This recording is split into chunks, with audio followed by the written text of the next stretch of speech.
두 종류의 사람이 있습니다.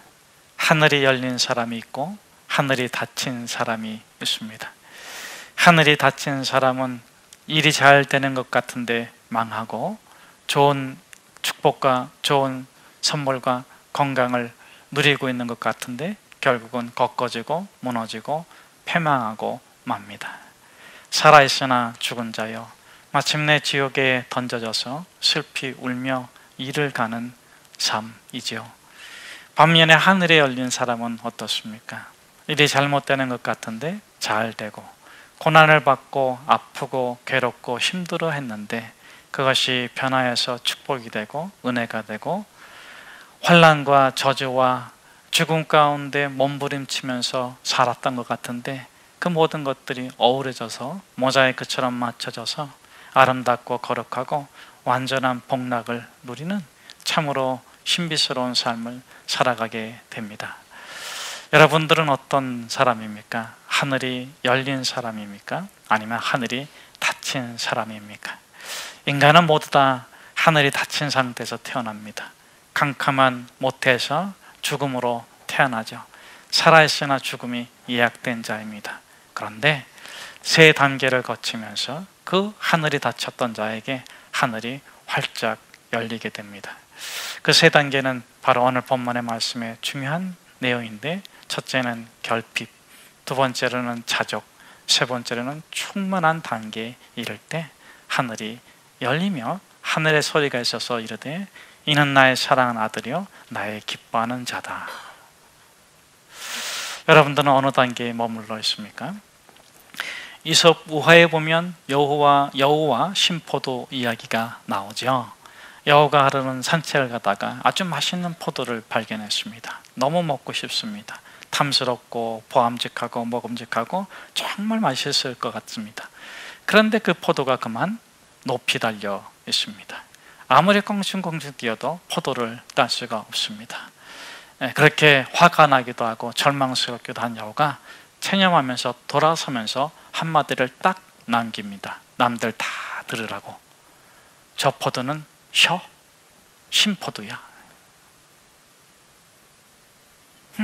저 포도는 신포도야. 모두가 들으라고. 자기한테 말하는 거기도 하지만 모두가 들으라고. 그렇게 자기의 욕구를 충족시키지 못한 것을 합리화시킵니다. 이때 자기 합리화는 자기 기만입니다. 자기의 뇌를 속이는 것입니다.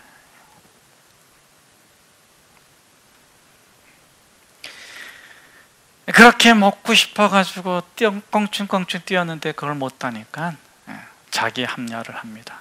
저 포도주는 신포도야. 못 먹어. 이때 이 여우의 내적 자아와 사회적 자아가 갈등이 일어납니다. 내적 자아는 무엇입니까? 포도를 먹고 싶다는 그 마음입니다. 사회적 자아, 외적 자아는 어떻습니까? 그 욕구를 충족시키지 못하는 결핍입니다. 그래서 그렇게 내적인 욕구가 갖고 싶은 것을 갖지 못하는 그런 상황이 됐을 적에 욕구가 요구하는 것을 충족시키지 못할 때 결핍인데, 그 결핍은 여우를 불행하게 만듭니다. 그런데 아무리 어렵고 힘들고 결핍이 되어도 불행하고 싶지 않은 것이 여우의 마음이라서 자기 합리화를 합니다. 자기 기만을 통해서 자기는 불행하지 않다고 아주 고개를 뻣뻣이 내세우고 모두가 듣도록 저 포도는 신포도야 이렇게 얘기합니다. 그런데 여러분, 이렇게 자기 합리화를 통한 자기 기만은 이 여우만 하는 걸까요? 여러분, 욕구에는 두 가지가 있어요. 욕구가 있고 욕망이 있습니다. 욕구와 욕망의 차이는 무엇입니까? 욕구는 채울 수 있는 것이고 욕망은 채울 수 없는 욕구를 욕망이라고 합니다. 어린애기가 응애 하고 울어요. 왜 우는 것 같으면 배가 고파요. 젖을 주면은 아기가 만족하고 욕구가 채워졌기 때문에, 욕구의 요구가 채워졌기 때문에 행복해합니다. 만족해합니다. 그런데 이 아이가 언제부터 짜증을 내요? 왜 짜증을 내는가 봤더니 배고파서 짜증내는 게 쉬해서 짜증내는 게 아니고 잠을 못 자서 짜증내는 게 아니고 수면의 욕구, 식욕의 욕구, 배설의 욕구가 충족되지 않아서 짜증내는 게 아니고 엄마가 24시간 자기랑 붙어 있으라 이거예요. 근데 그런 욕구는 채워질 수가 없어요. 그걸 욕망이라고 합니다.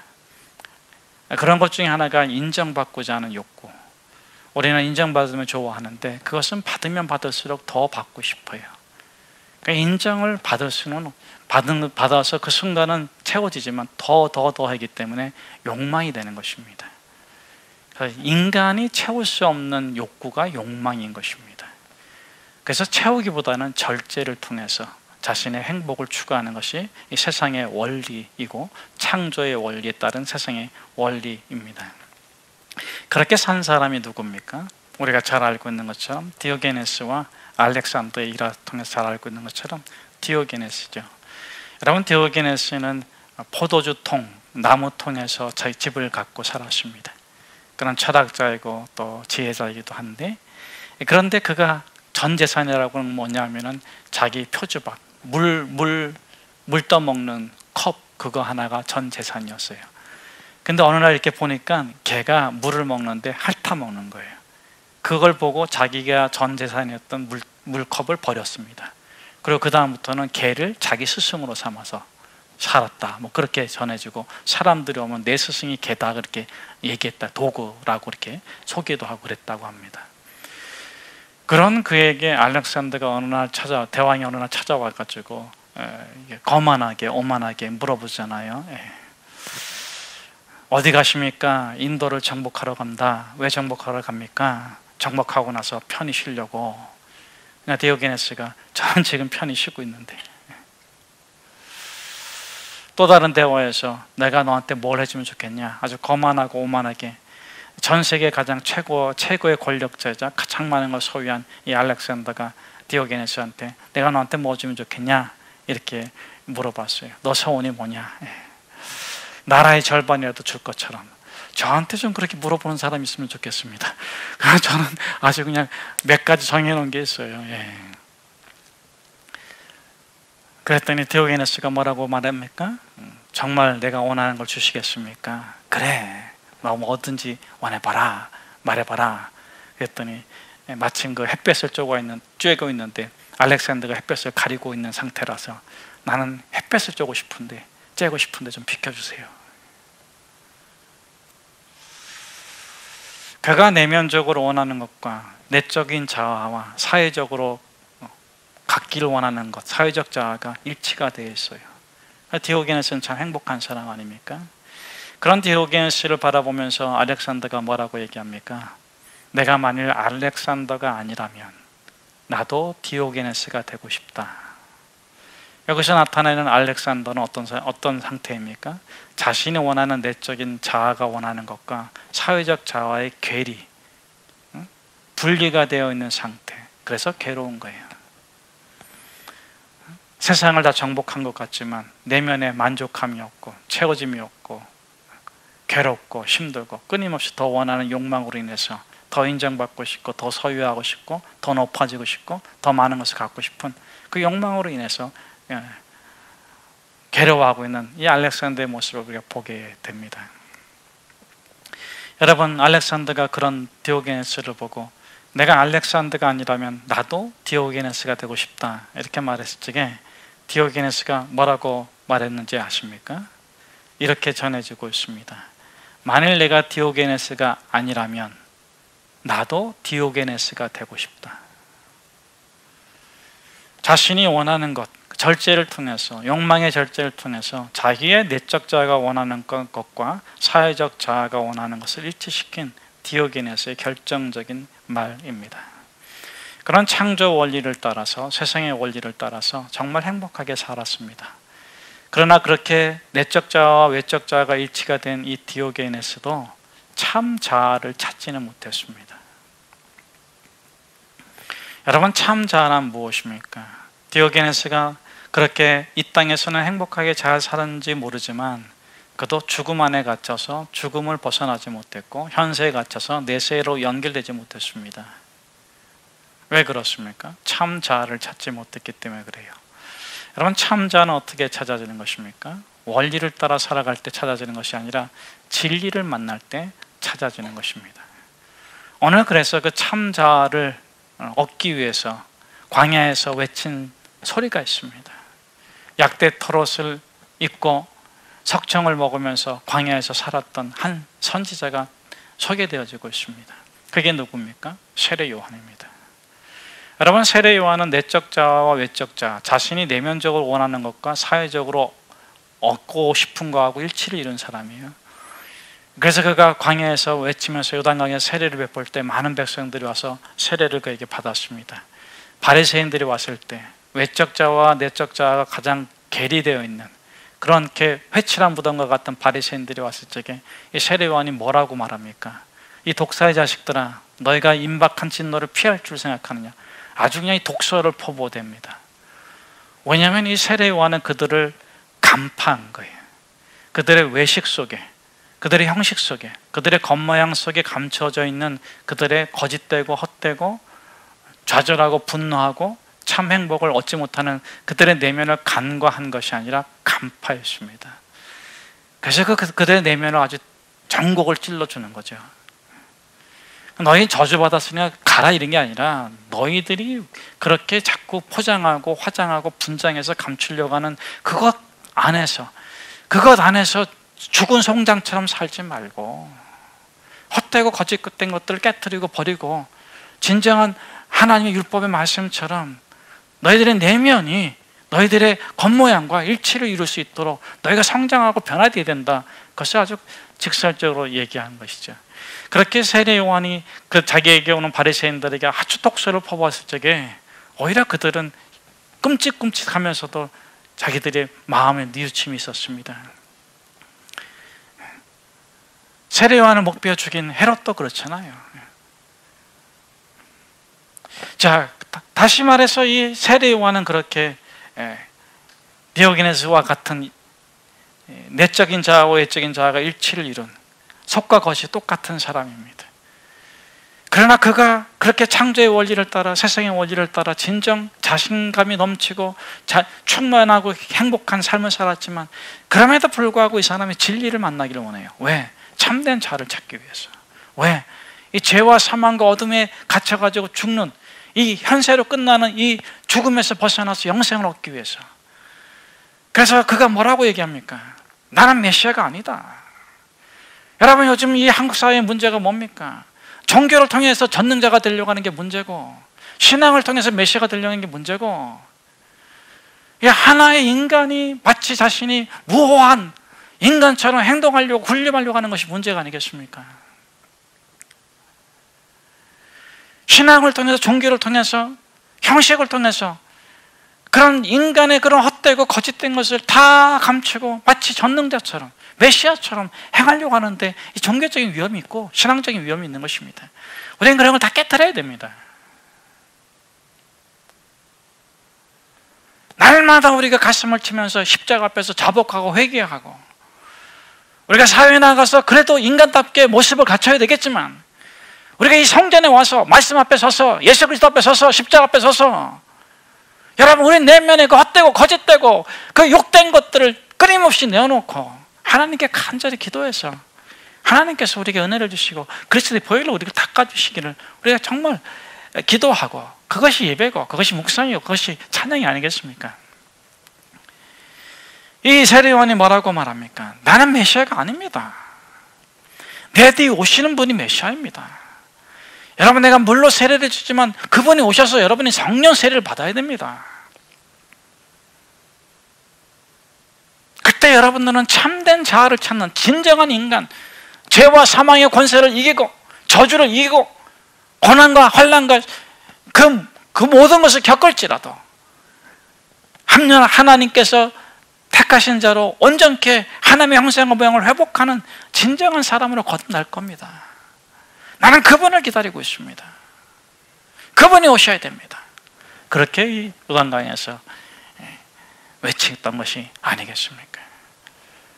그렇게 해서 어느 날 오늘 본문의 말씀처럼 이제 공생애를 시작하기 위해서 예수님께서 요단강에 걸어오실 적에 세례 요한이 뭐라고 말합니까?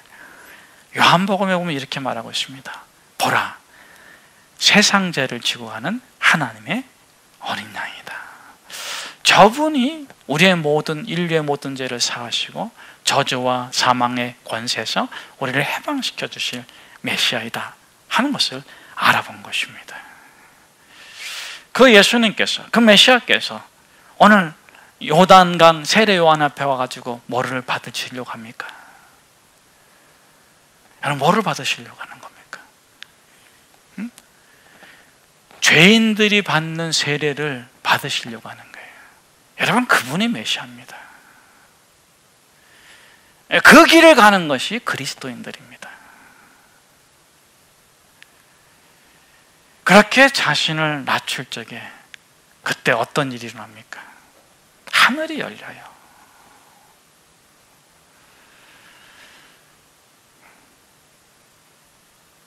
여러분, 그렇게 자신을 비울 적에 어떤 일이 일어납니까? 성령이 임합니다. 우리들은 어떻습니까? 세상 사람들은 어떻습니까? 그릇된 신앙생활하는 사람들은 어떻습니까? 끊임없이 높아지려고 해요. 그래서 하늘이 열리지 않는 거예요. 여러분, 예수님께서 하늘을 여는 권세를 어디다가 주셨습니까? 너희가 이 땅에서 풀면 뭐가 풀린다고 말했습니까? 어디서 풀린다고 말했습니까? 왜 나한테는 하늘이 안 열리는가? 왜 나한테는 하나님이 안 도와주시는가? 여러분, 하늘은 그렇게 열리는 게 아니에요. 하늘을 열고 싶으십니까? 예수님처럼 자신을 겸손히 낮출 때, 그때 저 높은 하늘이 열리는 거예요. 여러분, 하늘의 축복과 하늘의 은혜와 하늘의 생명을 받고 싶습니까? 자신을 비울 적에 성령님의 임재하심을 통해서 하나님의 은혜가 우리 가운데 오는 것입니다. 여러분, 예수님께서 이렇게 세례 요한한테 와가지고 세례를 받고자 할 때 세례 요한이 거절했습니까? 수락했습니까? 당신이 나한테 세례를 받으시다니요, 뭐라고 얘기합니까? 내가 당신에게 세례를 받아야 할 터인데 어찌 당신 나에게 세례를 받으려고 하십니까? 여러분, 그때 예수님께서 이런 말씀하십니다. 오늘 본문에는 그렇게 함으로 우리가 모든 의를 이루자 이렇게 말씀하시는데, 그거를 조금 더 직접적으로 번역하면 너와 내가 진리를 만나자, 말씀대로 하자, 진리를 만나자. 지금 예수님께서는 참 인간으로서 첫 구원의 첫 열매로서 모범을 보여주시는 삶의 길을 걸어가고 계신 거예요. 그런 인간의 예수님께서 자신의 신성을 감추시고 드러내지 아니하시고 이렇게 말하는 겁니다. 요한에게 너도 진리를 만나야 되고 나도 진리를 만나야 된다. 그때 우리는 참된 자아, 참된 하나님의 형상과 모양을 회복하는 존재가 된다. 여러분, 그렇게 자기 자신을 낮추고 비우셨을 적에 그때 하늘이 어떻게 됐고요? 열리고, 저는 저와 여러분에게 하늘이 열리기를 축복합니다. 그 다음에 진리가 그 마음속에 들립니다. 진리의 음성이 뭡니까? 이는 나의 사랑하는 아들이요 나의 기뻐하는 자다. 이는 나의 사랑하는 딸이요 나의 기뻐하는 자다. 여러분, 그 음성이, 그 진리가 마음 가운데 임재한 거예요. 이 사람을 가리켜서 우리는 참된 자아로 거듭난 사람, 성령의 세례를 받은 사람이라고 말하는 것입니다. 여러분, 그렇게 예수님께 주어진 그 진리의 음성이 저와 여러분들에게도 동일하게 들리기를 축복합니다. 예수님께서 들으신 그 하나님의 음성이 저와 여러분의 마음속에도 동일하게 살아서 역사하기를 축복합니다. 여러분, 그렇게 우리가 예수를 만나고 성령의 사람으로 거듭나고 하늘에 열린 사람으로 하나님의 음성이 우리 안에서 살아서 역사함에도 불구하고 세상의 소리, 어둠의 소리, 그런 소리가 끊임없이 들려요. 그런데 그 다음부터 달라지는 게 있습니다. 진리의 소리가 그 세상의 소리, 어둠의 소리를 끊임없이 몰아내고 이겨내서 그렇게 살아가는 거듭난 존재, 참 자아를 찾은 하나님의 형상과 모양 예수 그리스도처럼 그렇게 예수 그리스도를 닮아가는 진정한 성도가 되는 것입니다. 기독교의 역사는 세 사람에 의해서 결정이 되죠. 물론 우리 장로교 사람들은 한 명을 더 말하긴 합니다만 예수님, 두 번째 예수를 가장 잘 설명한 바울, 그 다음에 세 번째 인물이 아우구스티누스, 성 아우구스티누스. 우리 장로교 사람들은 이제 거기다 또 깔뱅에서 칼빈을 더 추가하긴 합니다만은, 여러분이 성 아우구스티누스가 젊었을 때 어떻게 했습니까? 육체적으로 방탕했어요. 타락한 생활을 했습니다. 왜? 세상의 원리에서는 정말 참된 삶의 길을 찾지 못하고 자기의 참모습을 찾지 못해서 그렇게 육체적으로 방탕한 삶을 살았습니다. 청년의 때는 어떻게 했습니까? 중년의 때에는 그가 만이교에 들어가서 정신적으로 영적으로 방탕한 삶을 살았습니다. 그랬던 그가 밀라노에 가서 암브로시우스 주교의 설교를 들으면서 그가 거듭나게 됩니다. 그러고 나서 그가 이런 말을 해요. 우리 그리스도인들이 좋아하는 말인데 무슨 말을 하냐면, 하나님 안에서 안식을 찾기까지 이 땅에 참된 안식은 없다. 하나님 안에서 안식을 찾기까지 이 세상에서는 진정한 안식이 없다는 것입니다. 그러면서 그렇게 하나님 안에서 자신을 재발견하고 참된 자아, 죽음을 이기고 저주를 이기고 사망의 권세를 이기고 부활 영생에 이르는 예수 그리스도의 사람이 되었을 적에 그가 이 세상에 외치는 가장 강력한 메시지가 뭔지 아십니까? 그것이 바로 오늘 본문에 있는 말씀인데, 그가 이렇게 말합니다. 여러분 사랑하십시오. 여러분 사랑하십시오. 여러분 사랑하십시오. 사랑하시며 살아가십시오. 그렇게 하나님의 사랑이,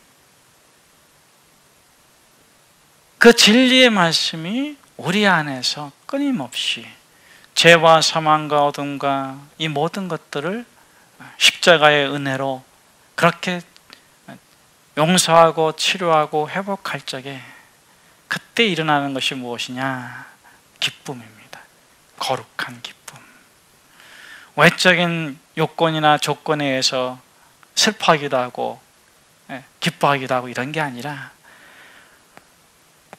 어떤 환난과 고난과 아픔과 위기와 고통 가운데 있다 할지라도 예수 그리스도를 깊이 생각할 적에 주님께서 모든 죄를 용서하시고 구원해 주시고 하나님의 자녀 삼아 주신 것이 감사하고, 그것으로 인해서 그 하나님의 무한한 사랑으로 인해서 내면 가운데 이길 수 없는 기쁨, 환희가 우리 내면 가운데 일어나는 것이죠. 그것이 바로 우리 하나님께서 이 말씀하실 때 나의 기뻐하는 자다, 그 말씀이 그대로, 그 진리가 그대로 믿어지는 거예요. 여러분 한번 여러분 자신에게 한번 물어보십시오. 하나님이 나를 사랑하시나? 이 시간에 한번 물어볼까요? 사랑하셨다가 안 사랑하셨다가 사랑하실 것 같은데 뭐 때문에 안 사랑하실 것 같고, 여러분 그러지 않습니다. 여러분을 영원전부터 영원까지 사랑하시는 분은 전능하신 분이시고 여러분을 사랑하시기로 일방적으로 약속하신 분이에요. 하나님이 여러분을 사랑하십니다. 여러분 그 사랑으로 여러분 자신을 사랑하시고 그 사랑으로 세상을 바라보십시오. 둘째로 오늘 하나님께서 이렇게 말씀하십니다. 이는 나의 기뻐하는 자다. 하나님이 여러분을 보시고 여러분을 기뻐하고 즐거워하는 그것을 여러분이 느끼세요. 하나님, 당신 나를 얼마나 기뻐하고 얼마나 좋아하는지를 내가 알고 싶습니다. 그럼 하나님이 그거 알려주셔요. 그 기쁨을 누리세요. 그리고 그 기쁨으로 삶을 살아가시는 저와 여러분 되기를 주의 이름으로 축복합니다.